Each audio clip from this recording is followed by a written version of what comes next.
Brothers and sisters, as we enter our 18th year of God's faithfulness in preaching, in experiencing God's love, God showed us what this word meant by sending His Son. He sent His Son Jesus into the world to suffer, not only to suffer, but eventually to die for us who are totally unworthy.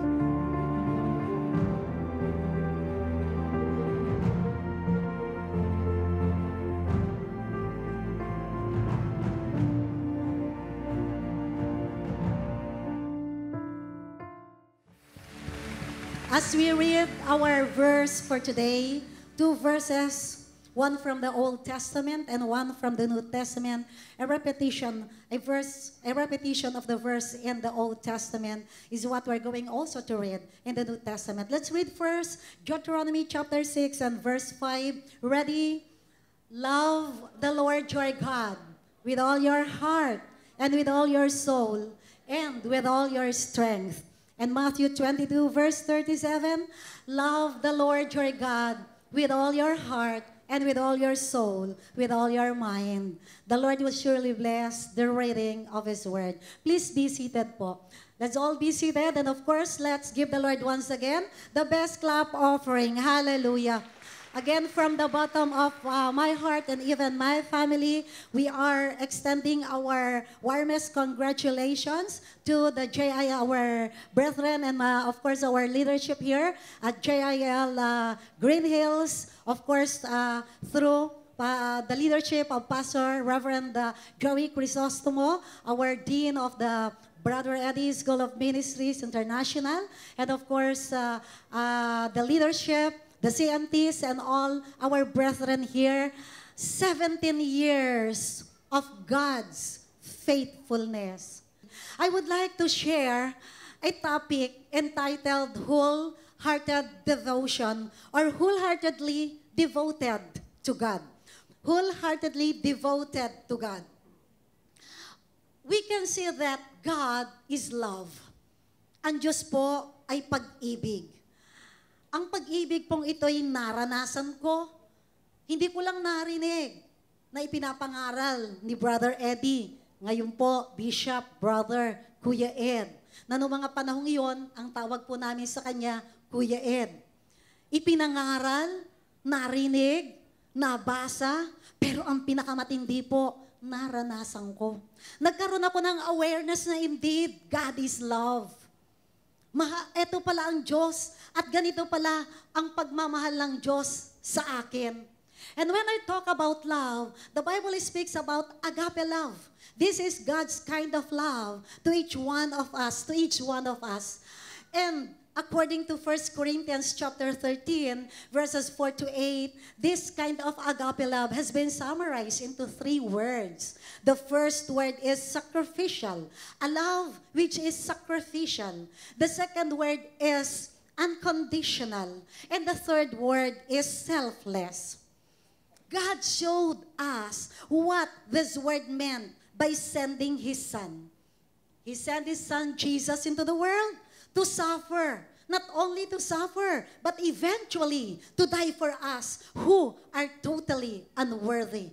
We are all totally unworthy. I am totally unworthy. Filthy rags before the sight of God. But this is what I have experienced. The Bible says in Romans 5 verse 8 that while I am a sinner, that while I am an unworthy person, God demonstrated His own love for me and even for you, that while we were all sinners, Christ died for each one of us. Christ died for you. Christ died for me. Whoever you are, whatever position you are in this life, it is a fact. Christ died for us, and that is how He demonstrated His love for you and for me. Hallelujah! Glory to God! Praise be the name of the Lord. 1 John chapter 4 and verse 10 says, this is love. Ito ang pag-ibig. Ito ang uri, ang tunay na uri ang tunay na kahulugan ng pagmamahal. Not that we loved God, but that He loved us and sent His Son. He sent His Son, He loved us. And what is the evidence, my dear brothers and sisters? He sent His Son. And so, because of this, you know po, brothers and sisters, brethren, the nature of God. When we come to talk about the nature of God, God is love. And this love refers to the very heart of God's nature. So God does not just have love. He is love. Bakit merong krus ng Kalbaryo? It's all because of love. Because of God's immeasurable love. This love is not merely an emotion. Minsan akala natin love is just an emotion. Meron ngayon, bukas wala. No. For God, it is an act of God's will, hindi lang emotion. It is an act of God's will in which He eternally gives Himself. Ito ang pag-ibig ng ating Panginoon. At para tayo bigyan ng kumandang Lord na love the Lord your God with all of your heart, with all of your soul, with all of your mind. Ang Diyos mismo ang naging halimbawa. He exemplified this kind of love. Agape love is the love God has for us. And if agape love is the love that God has for us, He wants us to have for Him and for others. So, what kind of love is this? This kind of love, as summarized in 1 Corinthians chapter 13, verses 4 to 8, is selfless. It is selfless. It is sacrificial. It is unconditional. It is unconditional. So, if we do not have love, the Bible says, we are nothing. Tama po ba? Kung walang pag-ibig, baliwala ang lahat. Matalino ka man, marami ka mga alam sa buhay, mayaman ka man, mataas man ang posisyon mo, mayroon kang karangalan. Sabi, the Bible is so clear in saying, if we do not have love, we are nothing. And if we do things without love, again, we gain nothing. We gain nothing. Very, very clear in 1 Corinthians 13, verses 1 to 3. And therefore, whoever does not love God does not know God, because God is love. But I want to tell each one of us that love is shown by the actions it prompts. Nagmamahal ka, dapat makita. God has love, and God, in fact, is love. But with regards to us, man, in his natural state, has no real love for God. So it would be wrong for us to conclude that there are some people who naturally like God and others who do not. The Bible says we were alienated from God, and were enemies in your minds because of your evil behavior. This is our past. This is our past. We're all enemies with God, according to Colossians 1, verse 21. But then what is the solution of God? The solution of God is to give us a regenerated heart. In Deuteronomy 30, verse 6, it says, the Lord your God will circumcise your hearts and the hearts of your descendants. There will be a circumcision of hearts. The day will be coming that there will be a circumcision of hearts and the hearts of your descendants, so that you may love Him with all your heart, with all your soul, and you will live. And, of course, because of what Jesus has done on the cross of Calvary, He died for us. He gave us a new heart. He changed our evil heart into a heart that loves the Lord. Dahil bukas na ang lahat ng daan, panibagong puso ang iminigay ng Diyos sa atin, isang pusong marunong magmahal, isang pusong nagmamahal, isang pusong mahal na mahal ang ating Panginoon, at isang pusong magmamahal ng bukal sa ating Panginoon. Hallelujah! Praise be the name of the Lord. A new heart makes it possible to love God. But before, ano ang nasa puso natin? Inggit, kasamaan. Ano ang nasa puso natin? Lahat ng uri ng laman, pita ng laman, okay, works, gawa ng laman, works of the flesh. But now, praise be the name of the Lord. Pag-ibig ang susi ng lahat. Pag-ibig na ipinamalas ng Diyos. Pag-ibig na ipinakita ng Diyos na ang ebidensya ay ang krus ng Kalbaryo. Pag-ibig na siyang naging sani upang bayaran ang ating kasalanan. Pag-ibig ang siyang naging sani upang ang pusong maitim ay palitan niya ng isang pusong busilak. When we receive no heart to love God, it will be seen in our actions to others. Naranasan ko po ang pagmamahal ng Diyos.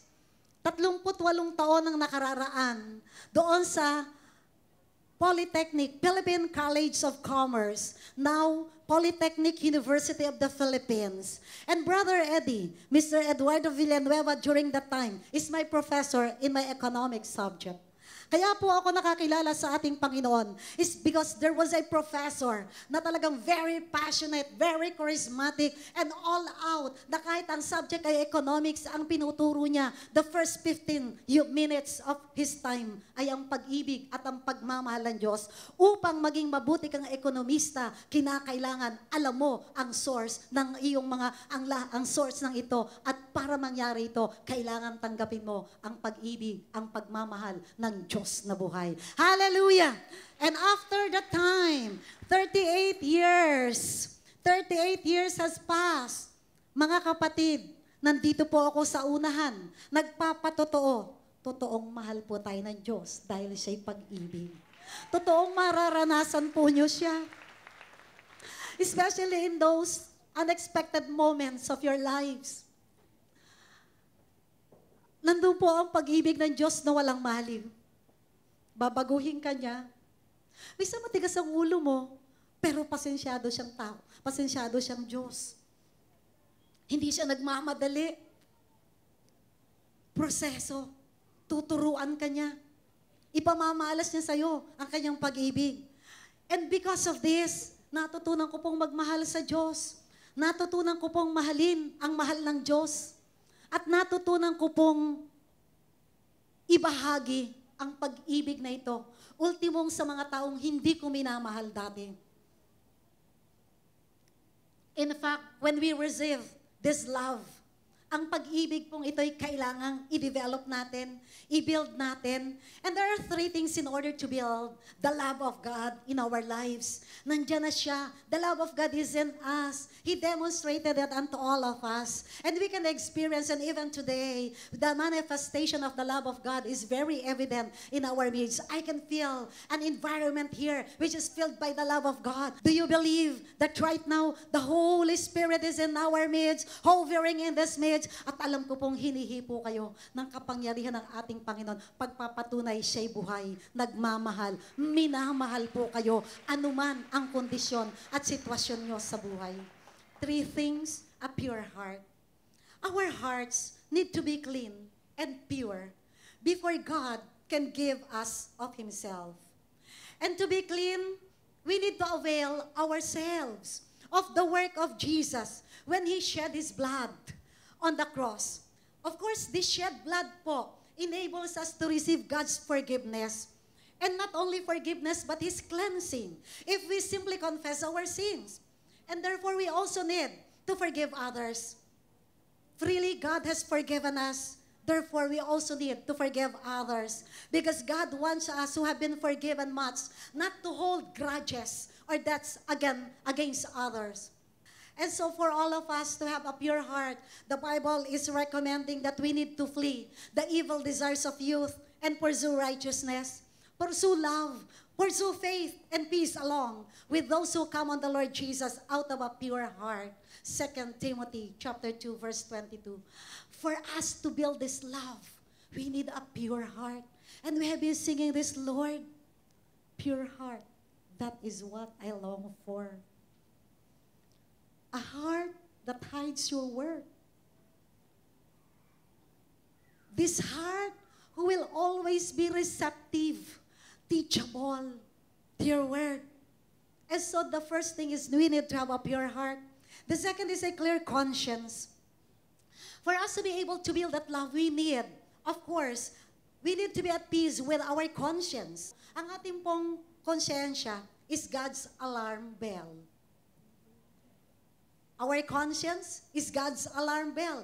And when it is disturbed, when you have a disturbed conscience, we get out of sorts with ourselves and with God. So we need to have a clear conscience. Because when we have this clear conscience, this will enable us to come boldly into the presence of God. And there, we will receive mercy and we will receive, of course, help, especially in time of our need. So when we ask God to forgive us from the sin that triggered off our conscience, then the blood of Christ will cleanse our conscience and make it clear again. A pure heart, a clear conscience. Bakit tayo nababagabag sa ating mga konsyensya? Bakit gano'n na lang ang nangyayari sa atin? It is because nag-cross out tayo, mukhang nandun na tayo, sumobra tayo sa boundary line natin. And we have to analyze and we have, of course, to ask the Lord, Lord, here am I, test me. If I have done something wrong, then Lord, show it to me and then lead me into the way everlasting. The third, in order for us to build this kind of love is that we need to have a sincere faith, a pure heart, a clear conscience, and a sincere faith. We are to live by faith. Christian life is a life of faith. We are meant to stand by faith and faith to go beyond our limits. So, of course, to do this, we cannot rely simply on our own human resources. Yung mga human resources natin, hindi tayo masyado makakapag-rely dito. Now, we need to step into God. We need to step unto God and out of ourselves. We have been asked always by Brother Eddie, do you believe that our congregation will grow into 100? And all we have to do is to answer, yes, we believe. From 100 to 500 to 1,000, do you believe that God is going to give us a bigger place? Yes, we believe. And there in First Square Church, and of course, Vimapa High School and Arroyo High School Quadrangle, on top of that, the rooftop, of course, first we are occupying the rooftop, and Brother Eddie kept on, of course, building our faith. Do you believe that God can heal you today? Do you believe that these are the days of miracles? Walang cessation of miracle because God is the same yesterday, today, and forever. Kung nagpagaling siya noon, magpapagaling siya ngayon. Kung sinabi niya kay Bartimaeus, what do you want me to do for you? And Bartimaeus said, I want to see. And the Lord Jesus Christ said, begin seeing now. Begin seeing now. That is by faith. That is by faith. At sabi ng babaeng naagasan ng dugo, that if I may touch the hem of the garment of the Lord, Jesus Christ, then I will be healed. Then I will be healed. At yon ang nangyari.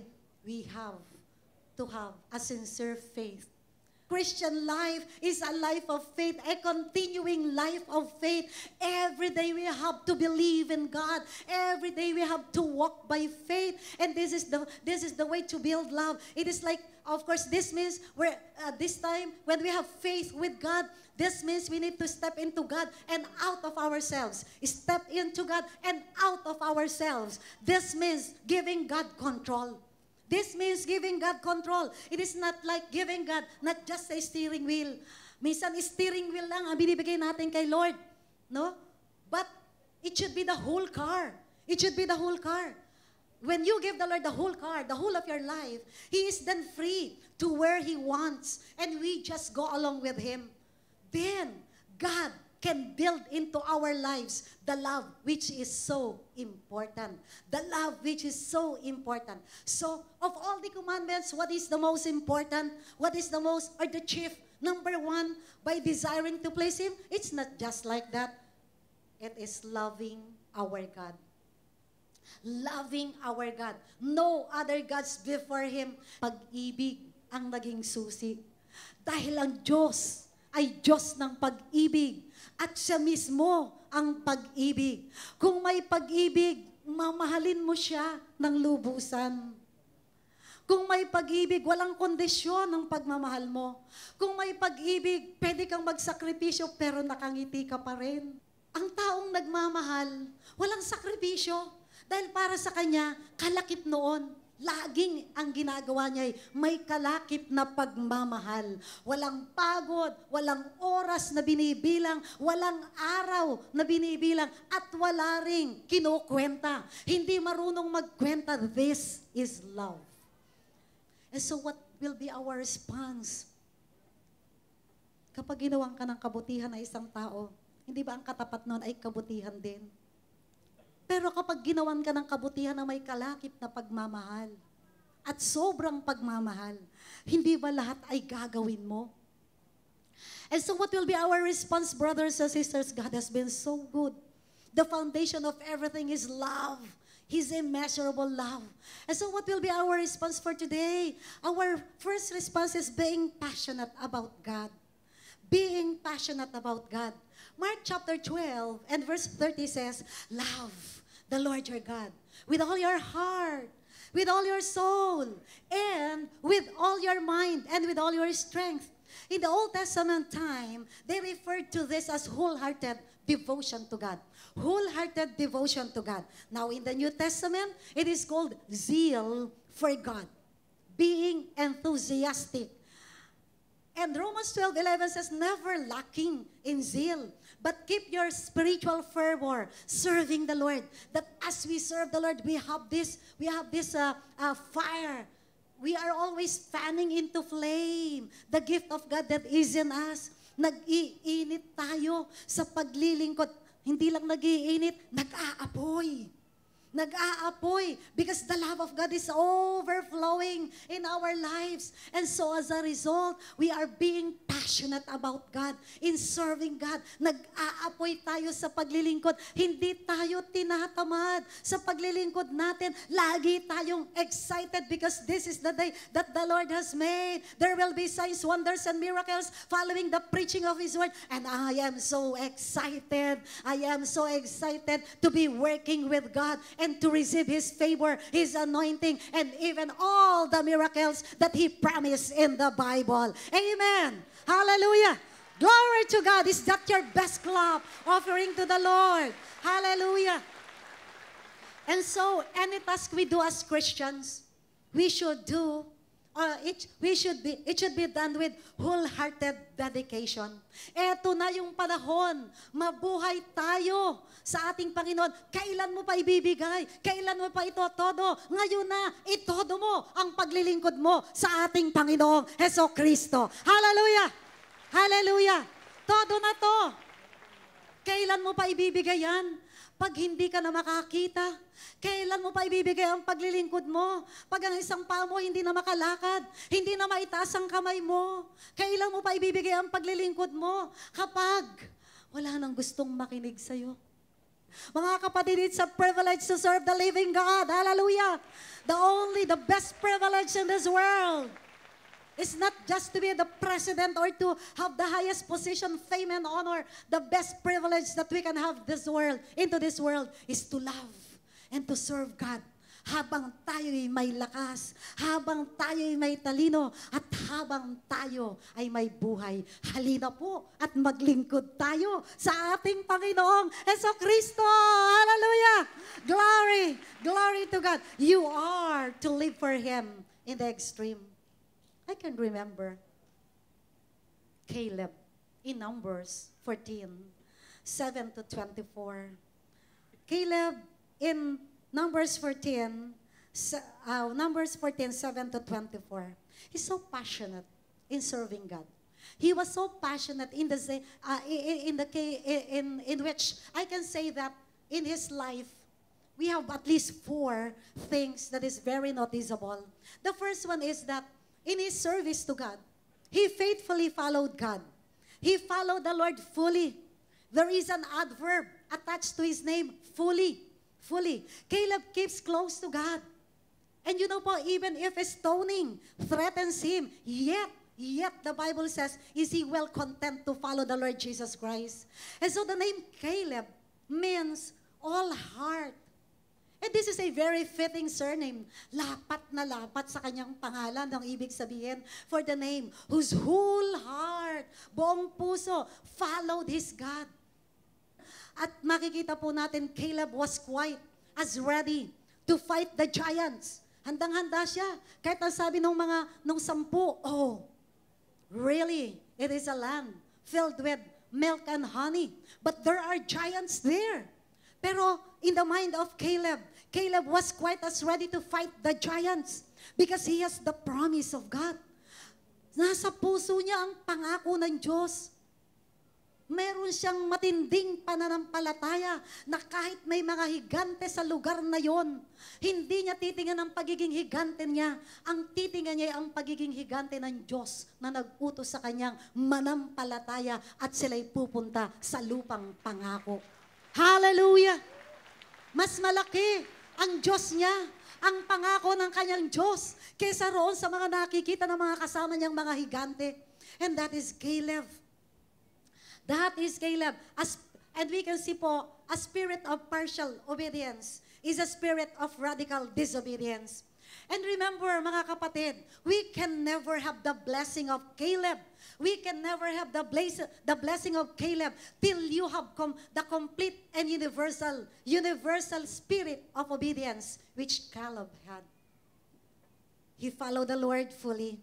Secondly, he followed the Lord with true sincerity, ng buong katapatan. Yung una, buong puso. Yung pangalawa, buong katapatan.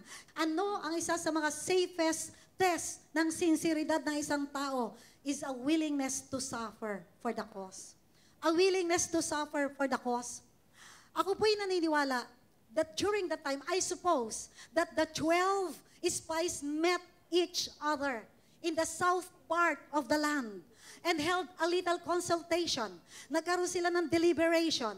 Nagkaroon sila ng consultation as to what should be the report they would bring up. Para silang 12 jurymen.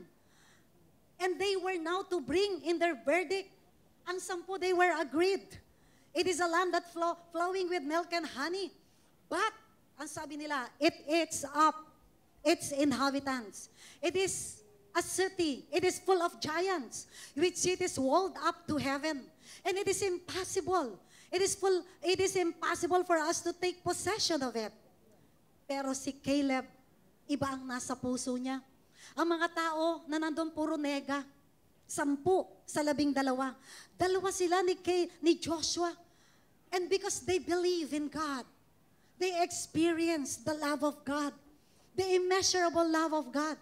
And they have been building that with a pure heart and with a sincere, of course, with a conscience, a clear conscience, and a sincere faith.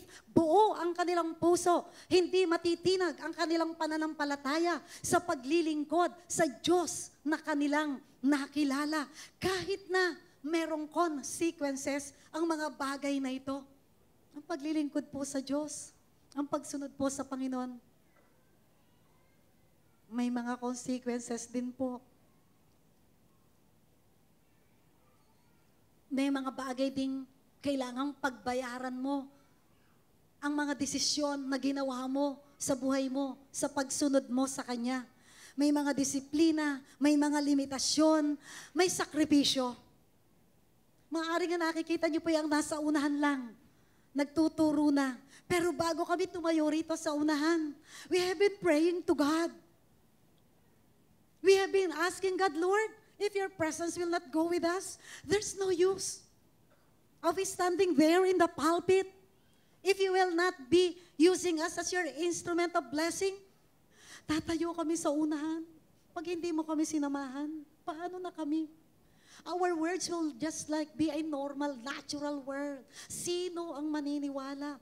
Paano ka kikilos sa aming kalagitnaan? And because Caleb believed in the Lord, because they are serving God with all of their hearts, kahit anong consequences, susuungin nila. Kahit ano ang kahinatnan, isa pa rin ang kanilang sasabihin, maglilingkod pa rin ako at magiging matatag sa aking paninindigang. Ikaw ay mahalin, ikaw ay sambahin, at ang buong buhay ko, ialay ko sa iyo. Hallelujah! Praise be the name of the Lord. And so with that, Caleb says, let us go and possess the land. Let us go and possess the land. Caleb followed the Lord sincerely, tao sa puso. And then, he followed the Lord cheerfully. Siyempre po, kanina sabi ko may sakripisyo. May sacrifice. May consequences. Pero iba po yung naramdaman ng pag-ibig ng Diyos at nararanasan. Dahil kahit anong hirap ng paglilingkod mo at sakripisyo, if you follow the Lord with all of your heart, you are going to follow Him cheerfully. Meron pong kagalakan. Kapag tayo gumagawa ng may kagalakan, makikita mong bukal sa puso. Diba? Bukal sa puso. Bukal sa puso, and therefore, totoo ito. So if you're going to take away joy from the Christian, tanggalin mo yung joy, you have taken away, I believe, that which is the test of his sincerity. God will never receive at our hands an obedience that is not consistent with our nature. Caleb was one of those who served the Lord cheerfully. Kahit anong ipagawa sa kanya, he served the Lord cheerfully and he followed the Lord enduringly. Sumunod po siya sa Diyos nang walang maliw. What's the story behind? 45 years, he lived in the camp of Israel. 45 taon. Kasama siya ng mga tao doon sa Israel sa wilderness. But all at that time, he followed the Lord. He followed the Lord and never once consorted with murmuring. Hindi siya na-involved sa murmurers, hindi siya na-involved sa rebellion, hindi siya na-involved sa iba't ibang mga problema. And when it's time to claim the inheritance or his heritage, ilang taon na siya? 85. 85 taon. The good old man is following the Lord fully. So Caleb was constant. Si Caleb was a rooted man. He was a rooted man. At ito po ang maganda, marami siyang katagumpayan. But even success did not overturn him. A lot of us people, brethren, kapag tayo binigyan ng katagumpay ng Diyos, nagkakaroon na ng hydrocephalus. Lumalaki na ang ulo. Nagkakaroon na ng enlargement of the heart. Pati puso tumataba na. Nagkakaroon na ng stiff neck, hindi na makakilala sa kanan at kaliwa. Diretso na lang siya. Diba? But then, Caleb, even success did not overturn him. Ultimong katagumpayan, hindi ito naging sani para mag-iba. Si Caleb. At the end, at the age of 85, ang sabi niya, ang challenge niya, ay hindi give me my retirement. Hindi niya sinabing, panahon na, para magpahinga naman ako. Caleb says, give me the toughest mountain. He's not asking for a retirement. Rather, he is asking for a reassignment. Another level of service to the Lord our God. Hallelujah! Today, as we face the first generation, meron tayong new level of beginning. A new level of a deeper service. New beginning of deeper service. Deeper service to God. Deeper worship, deeper level of worship and giving glory and honor unto the living God. Ang aking pong dalangin, sama-sama po tayo. Panalangin natin. As we started well, let us continue. Let us continue and at the same time, let us finish well. Nagsimula po tayong sama-sama. Magpatuloy po tayo na naglilingkod sa Diyos hanggang sa muling bumalik ang ating Panginoon. Matagpuan niya tayong naglilingkod ng bukal sa ating mga puso. Because brothers and sisters, God is never satisfied with a half-hearted effort. God is never satisfied with a half-hearted effort. In God's eye, it is a great thing to do a little thing well.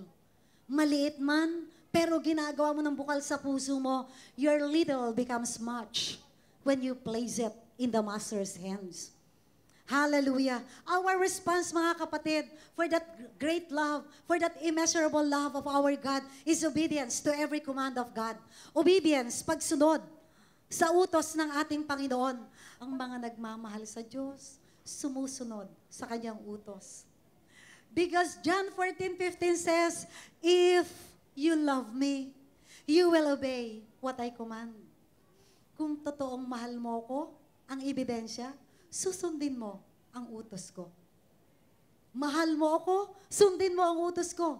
And so, of course, number 3, our response should be giving ourselves to others. Mark 12:31 is this, love your neighbor as yourself. And so, what do we mean by this? Love your neighbor. Loving God means what? Loving God, loving others is in fact loving God. Loving others. Mahal mo ang Diyos, sundin mo siya. At kung mahal mo ang Panginoon, mamahalin mo rin ang ibang tao. We need to give ourselves, not only to our brothers and sisters, but to others. O-T-H-E-R-S. Sino yung others na yon na nangangailangan ng tulong mo? Walang pag-asa pero ikaw ang inaasahan. Mga tao, mga kaluluwang hindi pa nakakakilala sa Diyos, pero ikaw may Kristo na. Kaya ikaw ang kailangan nila. Mga pamilyang winasak ng dyablo na kailangan ng counseling mo. Kailangan ng panalangin mo. So, our responsibility, giving ourselves to others. You said that you love God, mahalin mo ang kaaway mo. You said that you love God, mahalin mo ang biyenan mo. You said that you love God, mahalin mo yung kaaway mo. You said that you love God, mahalin mo ang hindi ka mahal-mahal na tao. And that is the challenge. Giving ourselves. At mga kapatid, after this response, we have this, when we place our wholehearted devotion to God, we have blessings. Blessings coming in our lives. Wholehearted devotion to God brings many blessings. The first of the blessing is this. Remember that God is faithful. Magkabale-balentong man po ang mundo. Ang Diyos ay tapat. Ang salitang tapat, baliktarin mo man ay tapat pa rin. Right? Tama. God is faithful, keeping His covenant of love to 1,000 generations. The very reason why God is blessing you, your sons, your daughters, your family, your relatives, is because He is a faithful God, keeping His covenant of love. There is a covenant between you and your God, and therefore, as we sow this love for God, then these people around us and these generations after us will be receiving blessings coming from God, because God is a faithful God, keeping His covenant of love. Meron siyang promise of love, covenant, pakikipagtipan sa bawat isa. And of course, God's love will follow us. Psalm 23 verses 5 and 6, surely your goodness and love will follow me. Brothers and sisters, pag naglingkod ka kay Lord, ibinigay mo ng todo ang paglilingkod mo sa Panginoon. Sabi ng Lord, ang susunod sa iyo, hindi kamalasan, hindi defeat, hindi poverty, hindi oppression, hindi depression. Remember, surely, goodness and love. And, mga kapatid, the Bible says, wholehearted devotion to God brings many blessings, and one of the blessings is that God watches over them. Psalm 145 verse 20, the Lord watches over all who love Him. The Lord watches.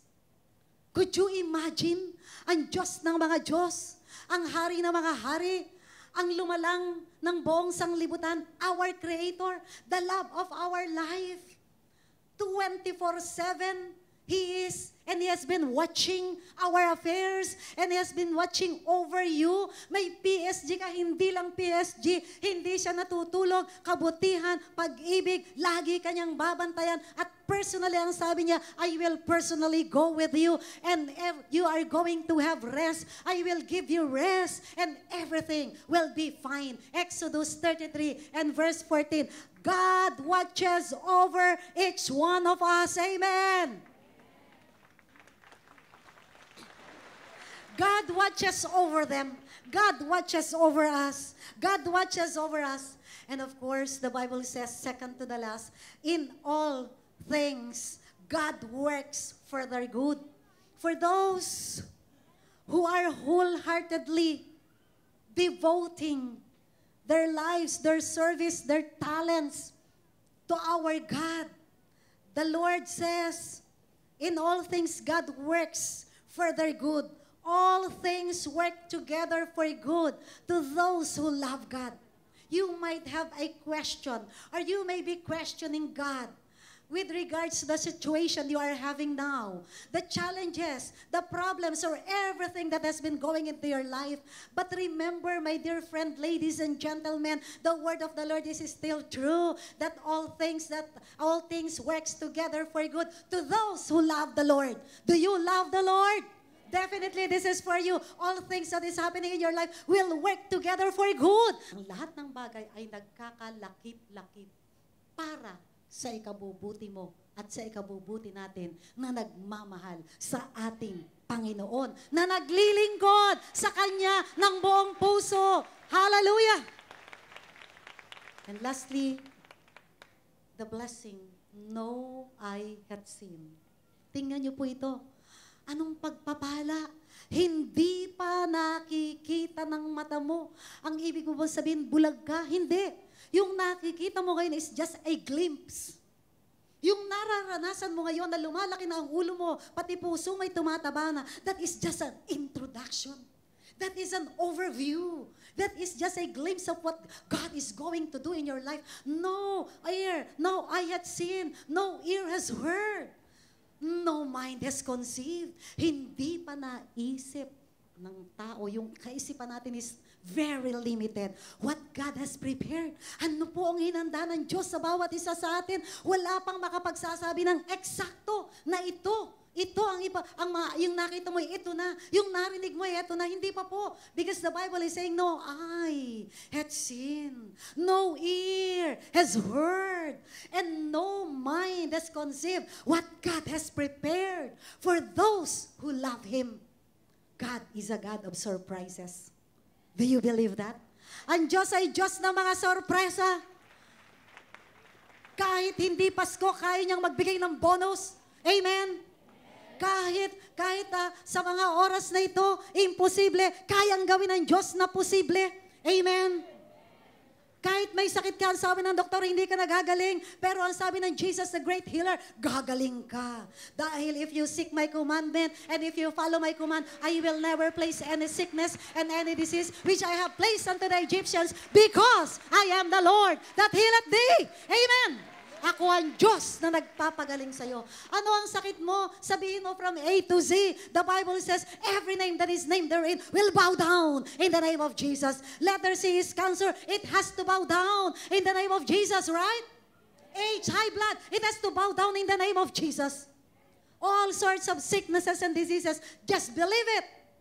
It will come to pass, right? Ang sekreto, pag-ibig. Mga kapatid, I will just end up in challenging each one of you. Hindi ko po sinabing matagal na yung aking lalakad. Ako po'y patuloy pa rin naglalakad. Humihingi ng panalangin para laging matatag. At tumayo na may pananampalataya. At magkaroon palagi ng isang determinasyon. Maging enthusiastic lagi in serving God. Ano man ang mangyari. Whatever season, dry or wet season, ano man po hindi naman po laging bed of roses. Pero isang bagay po ang nakita ko, ang buhay Kristiyano po'y patatagan. Hindi po pabilisan. We need endurance. At sa paglilingkod po sa ating Panginoon, tayo po'y may pansamantalang buhay na dapat nating gugulin ng may kahulugan at maging makasaysayan ito sa aklat ng buhay sa langit. We are all strangers passing into this world, going into the real world. Ang buhay na ito'y temporary lamang. Ito'y training ground. Training ground na ginawa ng Diyos. Maaaring tayo mabuhay ng mahaba, maaaring tayo mabuhay ng maikli, pero it is not a matter of how long and how short your life is. It is a matter of the quality of life that you have spent while you are in this world. Mga kapatid, kung kayo'y inuudyo ka ng Diyos na maglingkod, maglingkod kayo. Wala pong naglingkod sa Diyos na natalo. Wala pong naglingkod sa Diyos na nagsisi. Ang mga nagsisisi po yung malapit ng mamatay na hindi nakapaglingkod sa Diyos ng mahabang buhay. Ang pwede pong magsisi yung may talento ka naman, pero hindi mo ginamit sa kaluwalhatian niya. And in your deathbed, saka mo lang sasabing, if only I will be having another life. Now, I am challenging each one of us. Although this kind of love it has a sacrifice, selfless, and probably unconditional, but it is worth it. It is worth it because nais po nating harapin ang buhay at tapusin ito at masabi natin sa ating Panginoon, at the end of the day, I have fought a good fight of faith and I am now ready to be offered. Mga kapatid, as I end, regardless of age, ministry, position, or status, we will leave this earth either as one who finishes well or as one who stumbles. My question, brothers and sisters, ladies and gentlemen, my fellow workers in the vineyard of the Lord, how can we finish well with wholehearted dedication or devotion to God? Isang tanong na kayo rin ang sasagot. Marahil nagbigay ako ng kamalayan or awareness on how to do that. But the decision, the choice is still yours. This 17th anniversary of preaching the gospel here in this place, let it be known in history na sinabi ko po sa inyong masarap maglingkod sa Diyos. Kapaki-pakinabang ang maglingkod sa Diyos. Nakakilala po akong when I was on my teenager, ngayon po, 3 na ang teenager kong anak. 3 na ang teenager kong anak. At meron na po akong apo. Pero isang bagay po, ang masasabi ko po sa inyo, it is still a privilege to serve the King of Kings, the Lord of Lords, the soon-coming King, with all of my heart. Therefore, never be lacking in zeal, as Romans 12:11 says. But keep your spiritual fervor. Maglingkod po tayo sa ating Panginoon. Palakpakan po natin ang Diyos sa buhay. Tumayo po tayong lahat. Meron pong isang awit na gusto ko pong awitin sa bawat isa na tayo'y dapat manatiling tapat. At yung mga sumunod sa atin, makita nila ang katapatan ng bawat isa. As we are all standing, pagbubulay-bulay sa ating buhay. We're pilgrims on the journey of the narrow road, and those who've gone before us light the way,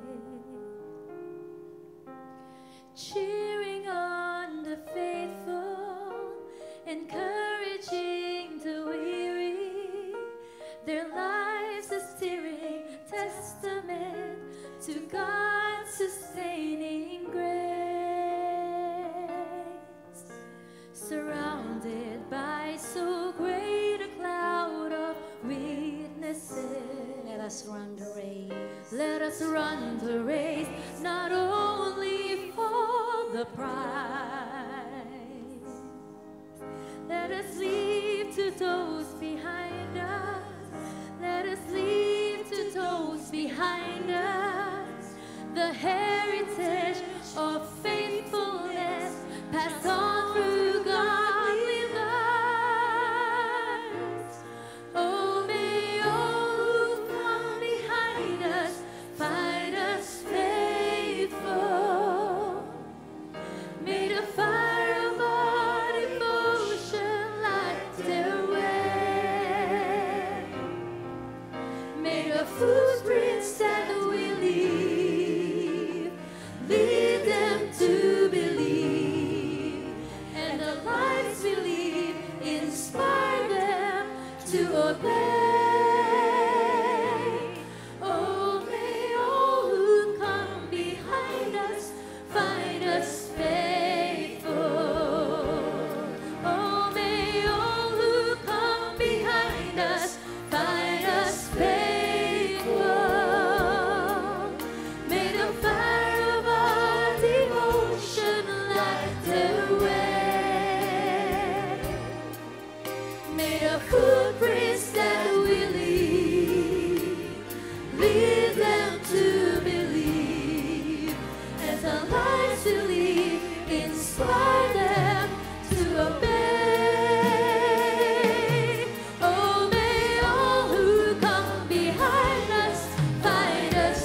of our hearts today.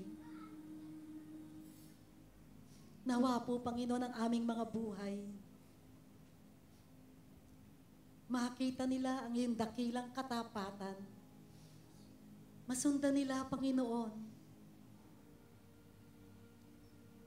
ang buong pusong paglilingkod namin sa iyo. Patawarin mo kami, Panginoon, kung nakakalimutan ka namin sa aming buhay. Lord, may all who come behind us find us faithful.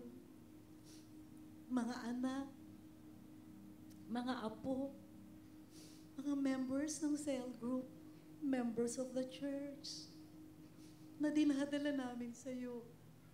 God, dalangin namin. May all these people who come behind us find us faithful. Faithful in serving you. Faithful in loving you. Nawa, Panginoon, maunawaan namin, maikli lang ang buhay. At upang ito'y magkaroon ng kahulugan, kasaysayan, ito po'y maiaalay namin sa iyo. Sa maikling buhay na meron kami, help us to offer everything. Ang aming lakas, ang aming talento, lahat ng meron kami. Hayaan mong kami maging living testament. Lord Jesus,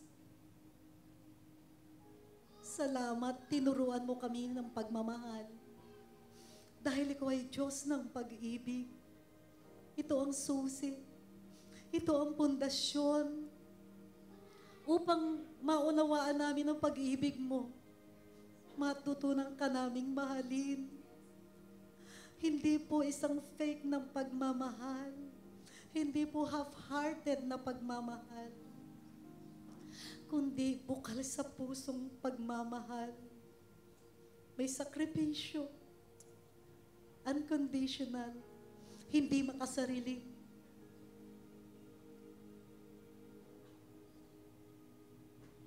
Break us, Lord. Break us, O God. Alisin mo ang mga pride sa bawat isa sa amin. Alisin mo, Panginoon, ang lahat na nagiging hadlang upang hindi kami makapaglingkod ng totohanan sa iyo. Oh, may all who come behind us find us faithful. Yes, Lord. Amen. May the fire along the ocean light the way. May the footprints that we lead them to believe, and the lives we lead inspire them to obey. Oh, may all who come behind us find us faithful. May all who come behind us find us faithful. Oh, may all who come behind us find us faithful. Panginoon, simula ngayon, maglilingkod kami ng bukal sa aming puso, buong buhay namin, buong kaluluwa namin, Panginoon, ang lahat ng meron kami. Maglilingkod kami, dakilang Diyos, sapagkat minahal mo kami, tinuruan mo kaming magmahal, minamahal ka namin, at patuloy naming mamahalin ang aming mga kapatiran, ultimong kaaway, at ang mga tao, Panginoon, na hindi pa kumikilala sa iyo.